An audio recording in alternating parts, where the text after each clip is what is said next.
নমস্কার বন্ধুরা, মৈত্রী রান্নাঘরে আপনাদের স্বাগত। তো আজকে একটা আচারের রেসিপি নিয়ে চলে এসেছি। তো আচারের রেসিপিটা কি দেখতে থাকুন।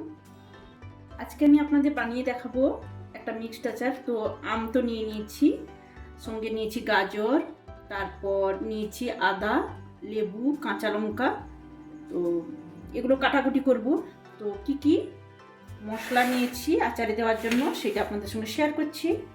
এই যে ধনে নিয়েছি 1 টেবিল চামচ, জিরে 1 টেবিল চামচ নিয়েছি, তারপর সাদা সরষে 2 টেবিল চামচ নিয়েছি, কালো সরষে 2 টেবিল চামচ নিয়েছি, মৌরি নিয়েছি 3 টেবিল চামচ, এখানে মেথি নিয়েছি 1 টেবিল চামচ, আর গোলমরিচ নিয়েছি 1 টেবিল চামচ, শুকনো লঙ্কা নিয়েছি। আর কি নিয়েছি, এবার নিয়েছি লবণ পরিমাণ মতো, এখানে নিয়েছি 2 টেবিল চামচ, এখানে লাল লঙ্কার গুঁড়ো নিয়েছি, আর এটা নিয়েছি কালো জিরে, আর এখানে নিয়েছি জোয়ান, কালো জিরে 1 টেবিল চামচ নিয়েছি, জোয়ান 1 টেবিল চামচ নিয়েছি, হলুদ নিয়েছি 1 টেবিল চামচ, আর ভিনিগার 1 টেবিল চামচ নিয়েছি। তো আচারটা সর্ষের তেলেই বানাবো। তো আগে আমি এগুলো কাটাকুটি করে নিই। তো মিক্সড আচার বা পাঁচমেশালি আচারটা বানানোর জন্য তো কেটে নিয়েছি সমস্ত কিছু। এই যে গাজর কুচি করে নিয়েছি এইভাবে, আর আমগুলো এইভাবে টুকরো করে নিয়েছি, আর এদিকে লেবুগুলো এইভাবে টুকরো করে কেটে নিয়েছি, আর লঙ্কাগুলো এইভাবে মাঝখান থেকে কেটে নিয়েছি, আদা তো কুচি করে নিয়েছি এইভাবে, দিয়ে দেখুন। আর এদিকে কি করবো বলুন তো, এখন প্রথমে আমি এগুলো এই মশলাগুলো আমি শুকনো খোলায় ভেজে গুঁড়ো করে নেব। তো প্রথমে আমি কড়াই চাপিয়ে দিয়েছি, কড়াইতে আঁচ জ্বালিয়ে দিয়েছি। এবার আমি প্রথমে শুকনো লঙ্কাগুলো দিয়ে দিলাম, দিয়ে শুকনো লঙ্কাগুলো একটু নাড়িয়ে চাড়িয়ে নেব।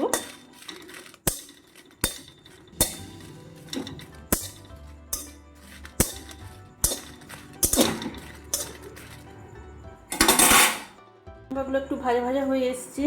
এবার আমি এগুলো সমস্ত কড়াইয়ের মধ্যে দিয়ে দেব, দিয়ে মিডিয়াম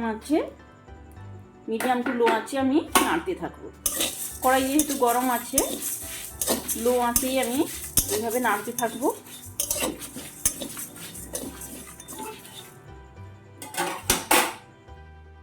তো সমস্ত মশলা আমার ভাজা হয়ে গেছে, এগুলো আমি গ্রাইন্ডারে গুঁড়ো করে নেব। তো সেটা আর শেয়ার করছি না আপনাদের সঙ্গে। ভাজা মশলাগুলো এইভাবে গুঁড়ো করে নিয়েছি।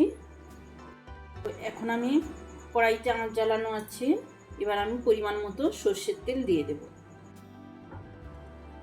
তো সর্ষের তেলটা আমি দিয়ে দিচ্ছি কড়াইয়ের মধ্যে।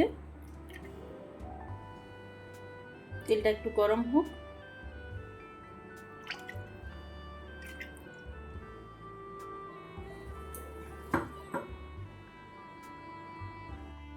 তো তেলটা গরম হয়ে গেছে, এখন আমি দিয়ে দিচ্ছি তেলের মধ্যে কালো জিরে ফোড়ন,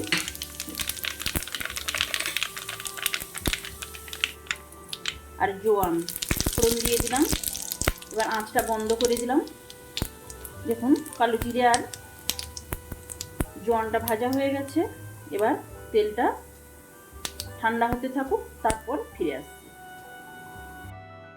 তেল তো ঠান্ডা হয়ে গেছে, এখন এই তেলের মধ্যে আমি কি করব বলুন তো, একে একে সমস্ত সবজিগুলো দিয়ে দেব।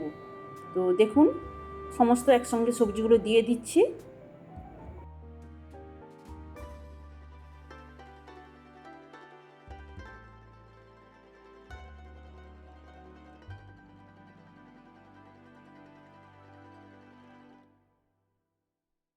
তেলের মধ্যে সবজিগুলো নিয়ে নিয়েছি, এবার একে একে গুঁড়ো মশলাগুলো দিয়ে দেব। হলুদের গুঁড়ো দিয়ে দিলাম, কাশ্মীরি লঙ্কার গুঁড়ো দিয়ে দিলাম, লবণ দিয়ে দিলাম।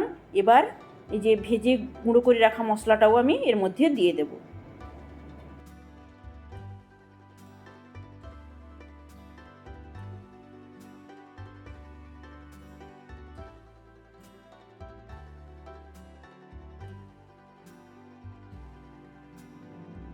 এবার পরিমাণ মতো ভিনিগারটা দিয়ে আমি সমস্ত উপকরণ ভালোভাবে চামচ দিয়ে নাড়িয়ে চাড়িয়ে মিশিয়ে নেব ভালোভাবে। এইভাবে দেখুন উল্টে পাল্টে ভালোভাবে তেল মশলা সমস্ত কিছু মিশিয়ে নেব।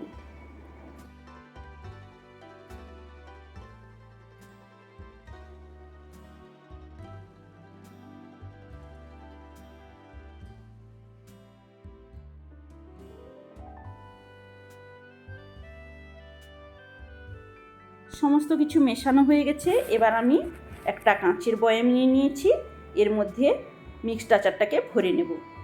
তো দেখতে তো দারুণ লাগছে, খেতেও দারুণ টেস্টি হয়। আপনাদের কেমন লেগেছে কমেন্টের মাধ্যমে জানাবেন।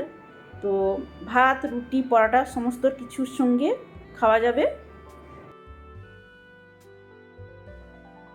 আচারটা আমি বিকেলবেলা বানাচ্ছি, সেই জন্য এখন তো রোদ্দুরে দেওয়া যাবে না।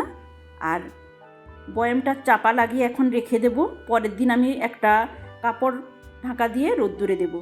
তো এখন আমি চাপাটা লাগিয়ে দিই। তো কেমন লেগেছে আপনাদের কমেন্টের মাধ্যমে জানাবেন। যারা নতুন বন্ধু তারা প্লিজ আমার পাশে থাকবেন, লাইক করবেন, শেয়ার করবেন, কমেন্ট করবেন।